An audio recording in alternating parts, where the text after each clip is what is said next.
హల్లెలూయా. యేసుక్రీస్తు నామములో అందరికీ హృదయపూర్వక వందనములు. ప్రత్యేకమైన సమయంలో ఈ ప్రత్యేకమైన రోజు యొక్క వాగ్దానంతో మీ ముందుకు వచ్చున్నాను.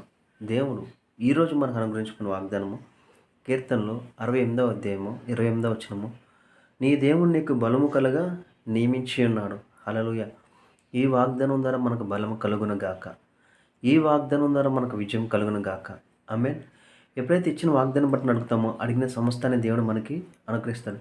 ఎందుకంటే దేవుడు అనేకమైన వాగ్దానాలు ఇచ్చినాడు. ప్రతి వాగ్దానాన్ని తన ప్రియకుమారు ద్వారా వారసులుగా మనల్ని చేసినాడు. కాబట్టి నువ్వు ఏదైతే పరిస్థితులు బలహీనంగా ఉన్నావో ఆ బలహీనమైన పరిస్థితి వైపు కాకుండా నువ్వు ఎవరినైతే విశ్వసించున్నావో నజరైన యేసుక్రీస్తు వైపు నీ కొరకు మరణించి తిరిగి లేచున్నాడు. అట్టి రీతిగా నీ కొరకు ఏం చేసినా నువ్వు జ్ఞాపకం చేసుకుని ఆ పరిస్థితులు నువ్వు ప్రార్థనలు ఎప్పుడైతే ఏకీభవిస్తావో నువ్వు అడుగుబాటు కంటే ఊహించుకోవాలని దేవుడు అత్యధికంగా నీకు ఇస్తాడు. అట్టి రీతిగానే మనం ఏమై ఉన్నామో మనము గ్రహించుకోవాలి. మనం ఏమి కలిగి ఉన్నామో మనము గ్రహించుకోవాలి. మనం కలిగి ఉన్నది ఎవరిని? క్రీస్తుని కలిగి ఉన్నాము. మనలో ఉన్నవాడు లోకంలో ఉన్నవాడు కంటే గొప్పవాడు. కాబట్టి ఎప్పుడైతే మనం ఈ వాగ్దానం బట్టి ప్రార్థిస్తామో మన విశ్వాసం మీద దేవుడు ఆధారపడి అనేకమైన కార్యాలు అద్భుతాలు చేస్తాడు. మన విశ్వాసం అనేది తొలగిపోవడానికి వీలు లేదు. నీవు ఏ పరిస్థితిలో ఉన్నా సరే, ఎంత బలహీనమైన పరిస్థితులు, ఎంత ఇబ్బందికరమైన పరిస్థితులు ఉన్నా నీ యొక్క విశ్వాసం ఎలా ఉండాలంటే స్థిరంగా ఉండాలి.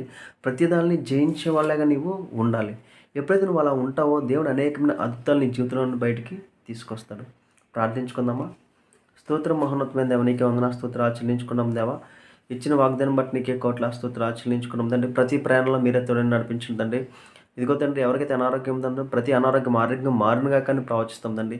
తల దగ్గర అరికాల వరకు తండ్రి ముట్టి స్వస్థపరచబడినగా కానీ ప్రవచిస్తాం తండ్రి. ఏ విషయాల్లో అయితే తండ్రి ప్రార్థనలు ఐక్యవేస్తాం తండ్రి ఆ విషయాల్లో విడుదల కలుగునుగా కానీ ప్రవచిస్తాం తండ్రి. కావాల్సిన ప్రతి ఒక్కరికి కావాల్సిన ప్రతి ఒక్క సహాయాన్ని అందచేయమని నజరేయుడైన యేసుక్రీస్తు నామములో అడిగి వేడుకొంచున్నాం తండ్రి. ఆమేన్.